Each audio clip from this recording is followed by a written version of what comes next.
pour donner de la valeur à votre vie. Vous devez apprendre à devenir le maître de vous-même et ne pas laisser ces obstacles vous arrêter. Il y a 5 erreurs à ne pas commettre face à ces obstacles qui ont le pouvoir de détruire toutes vos chances de réussir à atteindre le sommet de la montagne. Cette montagne représente votre rêve le plus fou, quel qu'il soit. L'objectif des hommes et des femmes les plus sages au monde, comme les maîtres Shaolin, n'est pas d'obtenir de nouvelles choses ou d'améliorer leur statut social, mais c'est d'atteindre un état de clarté mentale qui est appelé l'illumination. Pour ceux qui ont décidé de gravir cette montagne, qu'elle représente l'atteignement d'un objectif dans le monde matériel ou immatériel, vous devrez faire face à ces 5 obstacles qui vous gâchent secrètement la vie.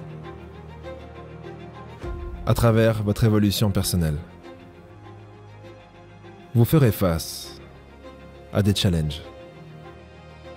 Ces challenges vous ralentiront et certains d'entre eux vous empêcheront même de continuer et de grimper cette montagne. Dans le temple Shaolin, on appelle ces challenges les 5 obstacles.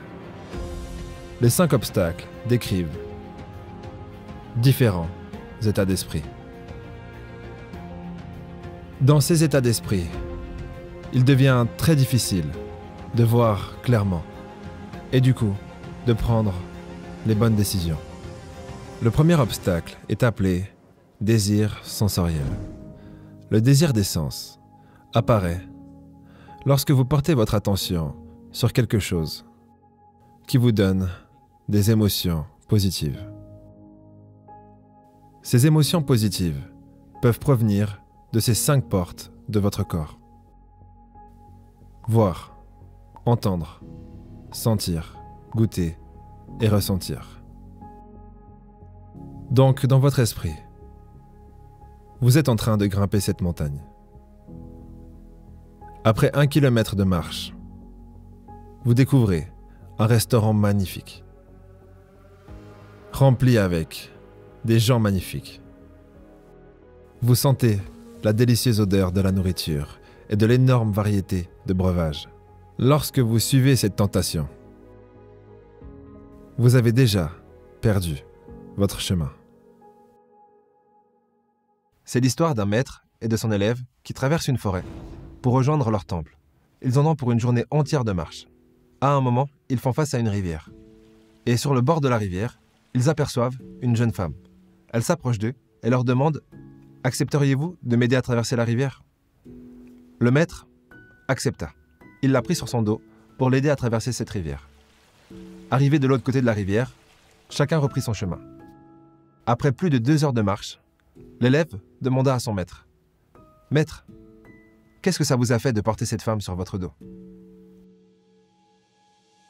Après un long silence, le maître répondit « À toi de me le dire, je ne l'ai portée que 2 minutes, le temps de traverser la rivière. Mais toi, ça fait 2 heures que tu la portes, dans ta tête. Lorsque vous êtes enfin en train de faire ce que vous avez à faire, vous êtes sur votre chemin, concentré. D'un coup, ça devient un peu ennuyant. Ou vous faites face à des difficultés. À ce moment-là, votre cerveau va commencer, pour vous soulager et vous aider, à vous envoyer des images de qu'est-ce qui pourrait vous soulager. L'idée, ce serait de ne pas s'attacher à ces images et de se dire que si vous êtes là où vous êtes quand vous y êtes, vous serez plus efficace. Et n'oubliez pas que ce qui vous torture vraiment, ce n'est pas la difficulté ou l'ennui, mais c'est l'attachement que vous avez à ces images.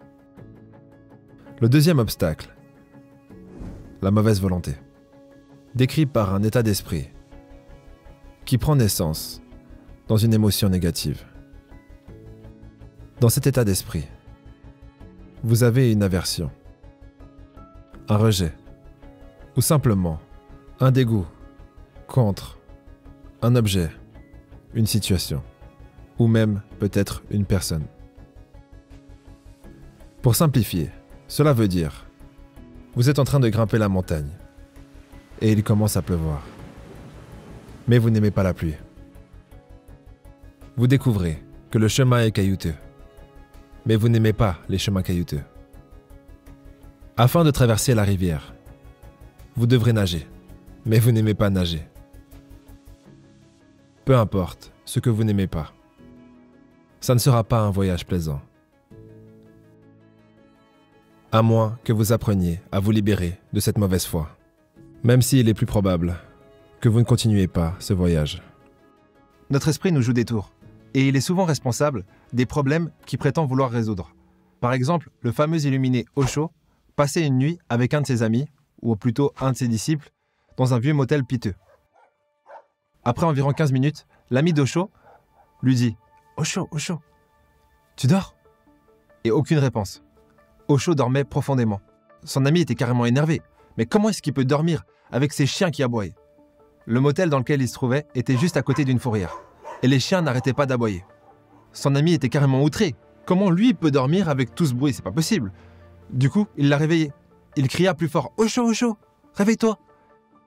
Osho se réveille et son ami lui dit « Mais comment est-ce que tu fais pour dormir avec tous ces chiens qui aboient ?» Osho répondit « Ce n'est pas les chiens qui aboient qui t'empêchent de t'endormir, mais c'est le fait que tu aies créé un contrat mental que tu ne pourrais pas dormir tant que ces chiens n'arrêtent pas d'aboyer. » C'est une métaphore pour dire que très souvent dans la vie, le problème n'est pas extérieur, mais intérieur.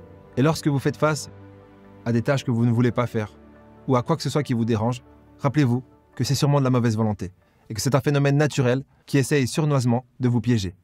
Donc, ne vous laissez pas avoir. Le troisième obstacle est à l'origine traduit en tant que sloth et torpa. Sloth veut dire la lourdeur du corps. Torpa veut dire l'ennui de l'esprit. Cela est caractérisé par l'envie de dormir, le manque de motivation, le manque d'énergie. Et très souvent, cela peut se manifester à travers un état de dépression. C'est utilisé similairement dans le bouddhisme, qui décrit cela comme l'emprisonnement. Vous vous retrouvez enfermé dans une cellule. Ça devient très dur de faire n'importe quel type d'effort mental ou physique. Donc, dans le but de continuer sur votre chemin, il ne reste qu'une seule option. Vous devrez trouver une façon de sortir de ce trou, de cette cellule. Vous savez déjà que les prisons sont surpeuplées et que c'est un problème énorme. Mais ce que vous ne savez pas, c'est que même les gens qui ne sont pas en prison sont en prison. La prison la plus remplie au monde, c'est votre esprit. Et je vais vous le prouver tout de suite. Fermez les yeux, faites-moi confiance. Non, faites jamais ça d'ailleurs. Si quelqu'un vous dit de le faire, faites-le pas. Fermez pas les yeux. Et surtout, n'allez pas ramasser la savonnette. Plus sérieusement, chaque minute que vous passez éveillé, vous est volée. Mais bien sûr, sans que vous vous en rendiez compte. Imaginons que, maintenant, je vais penser que ce que j'ai décidé de penser. Ce n'est pas possible, parce que les pensées apparaissent de nulle part et je ne les choisis pas. Donc là, je vais attendre et quelque chose va bien finir par apparaître. Ce n'est pas un problème. Mais si je crois que ça vient de moi, si je crois que c'est moi qui pense cette chose, et bien du coup, cette pensée se transforme en prison. Parce qu'elle mène à une autre pensée, qui mène à une autre pensée, qui mène à une autre pensée. Et ensuite, je vais passer toute ma journée à croire que c'est moi qui pense, jusqu'à ce que je m'endorme d'épuisement. Alors que si vous faites cet exercice, vous fermez les yeux et vous attendez que des pensées apparaissent. Souvent, vous allez vous faire avoir. Et du coup, vous allez penser comme si vous pensiez à la première personne. Mais dès que vous réalisez que j'ai pas fondamentalement décidé de repenser, donc cette pensée apparaît de nulle part et elle me fait croire que c'est moi qui pense. Donc vous arrêtez de l'alimenter avec votre énergie. Et d'un coup, vous vous reconnectez à vos sens. Vous ne finissez pas votre pensée. Vous n'allez pas au bout de cette pensée. Parce qu'il n'y a pas de bout. Vous la diluez comme ça. Et d'un coup, il y a une autre, en moins d'une minute, il y a une autre pensée à laquelle vous êtes inconsciemment en train de vous identifier. Vous vous en rendez compte, vous annulez. Et vous faites ça 10, 20, 30 fois de suite. Vous allez réaliser qu'en fait, votre cerveau essaye de trouver toutes les manigances possibles pour que vous vous identifiez à n'importe quelle pensée. Maintenant, le quatrième obstacle, c'est l'agitation. C'est l'état d'un esprit instable. Un esprit agité s'inquiète soit pour le futur ou voyage dans le passé en rejetant et en repensant à un événement qui s'est produit dans le passé. On appelle ça souvent l'esprit de singe. Constamment en train de sauter d'une branche à une autre, incapable de rester pour un instant dans le moment présent. Il y a plein de façons de calmer l'agitation mentale, mais une façon efficace, qui est d'ailleurs pratiquée par les moines, c'est simplement de vous mettre comme ça et de marcher lentement. Et lorsque vous posez votre pied gauche par terre, vous dites gauche, Lorsque vous posez vos pieds droits par terre, vous dites droite. Vous marchez comme ça. Droite, gauche, droite, gauche. Et ce que vous allez sûrement vous dire en faisant ça, c'est « Ouais, mais là, je perds mon temps à dire droite-gauche. Je pourrais penser des choses un peu plus constructives. » Mais non, en réalité, vous perdez votre temps quand vous pensez en automatique. Vous gagnez du temps à apprendre à faire ça. Parce que lorsque vous devrez faire face à une difficulté ou à une tâche ennuyeuse, mais que vous devez faire, vous serez capable de sortir de ce torrent de pensée automatique pour faire cette tâche. En gros, c'est un entraînement. Maintenant, le dernier obstacle s'appelle le doute. Et c'est très proche d'un état d'esprit qui est basé sur l'indécision. C'est très facile, dans cet état d'esprit, de se perdre dans des pensées. Est-ce que je peux faire ça? Est-ce que c'est le bon chemin? Qu'est-ce que les autres diront? Que se passera-t-il si ou ça? Votre esprit ne peut plus se synchroniser avec vos propres actions. Et le résultat, c'est que vous êtes déconnecté avec le but et l'inspiration que vous vous étiez une fois fixé. Quand le chemin est rempli par trop de pensées, le plus souvent, vous vous arrêterez à la place d'avancer. Il y a un remède très efficace contre le doute et l'indécision.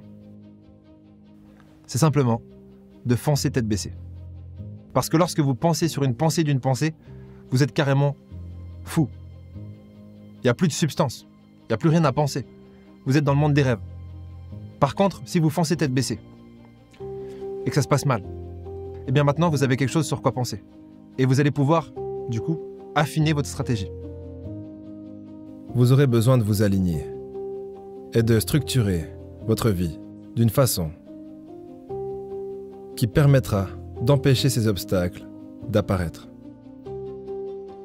Si vous n'y arrivez pas, vous devrez utiliser des techniques pour vous en libérer. Pour donner du sens à votre vie.